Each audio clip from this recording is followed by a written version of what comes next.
A common theme in my in the way I go about understanding other people's ideas, scientific ideas, is that I change their words to make the idea my own.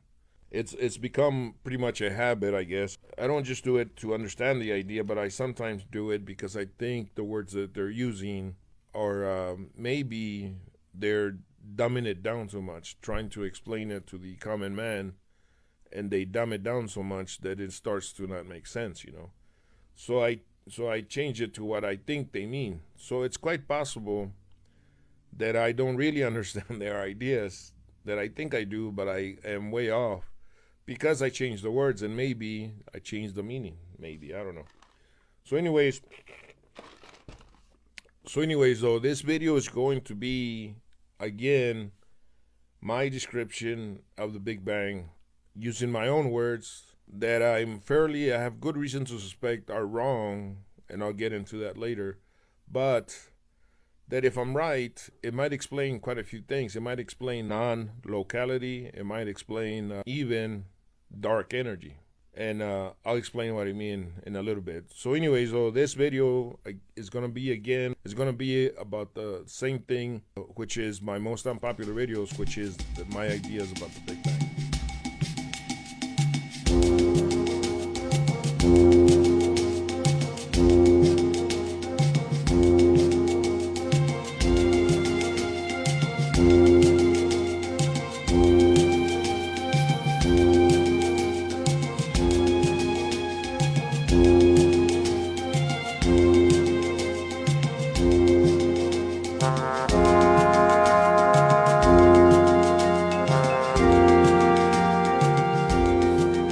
So, some time ago, quite a long time ago, when I was trying to understand the way scientists describe the Big Bang, certain words that they used did not quite make sense to me. For example, they referred to the whole universe at the point of when the Big Bang supposedly started. The whole universe was extremely small, and that did not make sense to me because they had previously said that there was no space and no time.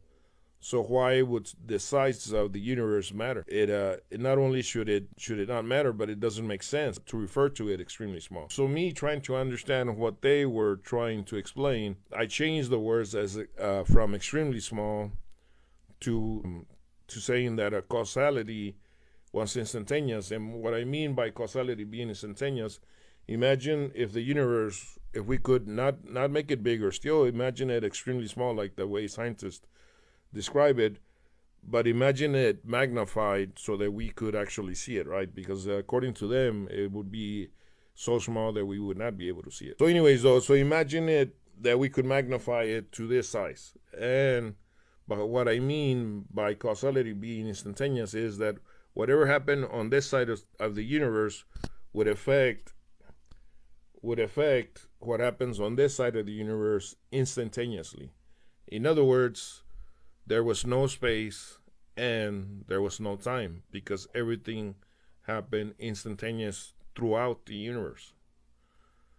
I was trying to describe what they were describing, but with better words, with more accurate words. At least that's what I thought. And that was it. I didn't expect anything other than to try to understand what they were describing. But then, when I was reading this book, this happened maybe almost, I don't know, 6 months ago, maybe a year ago.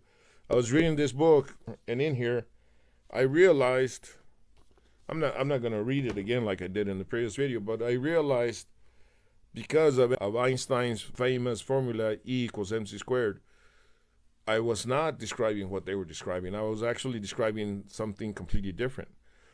Because in the formula, E equals mc squared, C is referring to the speed of causality. Most people would say the speed of light, which means exactly the same thing. The speed of causality is the speed of light, so it's exactly the same thing. But it actually means causality, and it's not a C because of causality. The first letter in causality would be a C. It's a C because in math, when you use the letter C, it means a constant. C in math represents a constant. That's why it's a C, not because of causality. And constant means that it doesn't vary, that it's always the same. And that same is, if I remember correctly, and that constant, if I remember correctly, is 108,000 miles a second. Yes, a second. So when I was describing with my words, the way trying to describe what, trying to understand what they were describing with their words, I was actually saying that that C was a variable. Variable means that it varies. And I was saying that it started, that causality went from being instantaneous, and then it started to slow down. So I was saying that it was a variable starting with infinity going towards zero. That's pretty much it. So I was contradicting what Einstein said that formula means, right? I was changing it from a constant to a variable unknowingly, because at the time when I was trying to describe all this, I had no idea. It wasn't until I read this book, or I was in like the, I don't know, 10th page of the book, that I realized that I was describing something completely different. So obviously I'm wrong, right? Obviously Einstein is 1,000 times more likely to be right than me, especially since pretty much all scientists agree with Einstein. So where would I get the balls to contradict him? Well, I don't have the balls to contradict them. But I keep thinking about it, and I keep coming towards the same thing, to my description of the Big Bang instead of their description. Um, just a few weeks ago, I don't know when I was making the video, I had already recorded the video, but I was editing. I didn't even notice it as I was talking, recording myself in the video. But when I was editing the video, the video called or the video about the movie Avengers Endgame, Time Travel Partially Explained. When I was describing if you could go faster than causality, faster than the speed of light, what would happen, I again was describing my idea of the Big Bang, where causality would be instantaneous. So this will be the third time that that through thinking about other things, I go back to thinking of my idea for the Big Bang, which I have to say has to be wrong. But let's for a few seconds consider, what if I am right? What if Einstein is wrong and I am right? Well, the way the and actually sometimes some scientists, I have no idea how, I wouldn't be able to name them. Some scientists have considered that causality, the speed of causality, has varied.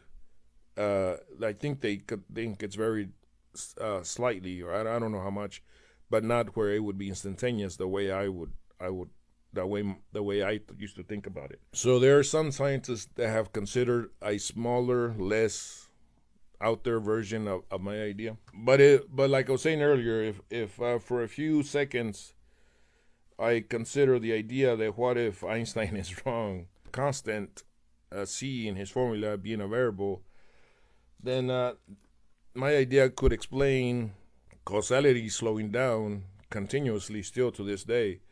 Might also explain dark energy. Dark energy being that scientists have noticed that objects, galaxies actually extremely far apart, that they seem to be speeding up, moving away faster. The farther away they are, the faster they're moving away. The space, in a way, seems to be growing in between those galaxies. So another way to look at that same phenomenon is to think of it as causality through all that space is slowing down. What it seems, if causality is slowing down, it would seem that the objects or galaxies would seem to be moving further and faster away from each other. We're again using different words to explain the same phenomenon. So I keep coming to, from different directions, from different ideas, I keep coming to the idea that causality might be slowing down. That causality was instantaneous at the point of the universe development where supposedly it was extremely small, but instead of it expanding the way they would describe it, it simply, causality within the universe started to slow down and went from infinite, from instantaneous, to whatever would be under instantaneous. And then it's been continuously slowing down through all this 14 billion years. And the only way we can see it, notice it, is with objects extremely far away, which we scientists have been referring to that phenomenon as dark energy. I seriously doubt that I am correct, but the idea makes sense to me. I like the idea, even though it's highly unlikely that I could be right, because I don't have the balls to contradict Einstein. Anyways, hopefully that's made some sense to somebody, whoever might be watching this. Don't forget to comment in the comment section, or like or unlike the videos. But what I especially would appreciate it if whoever's watching this video, you would share this video with other scientifically inclined friends or acquaintances or whoever, maybe professors. I would greatly appreciate it, and I would like as much feedback as possible. I guess that's it.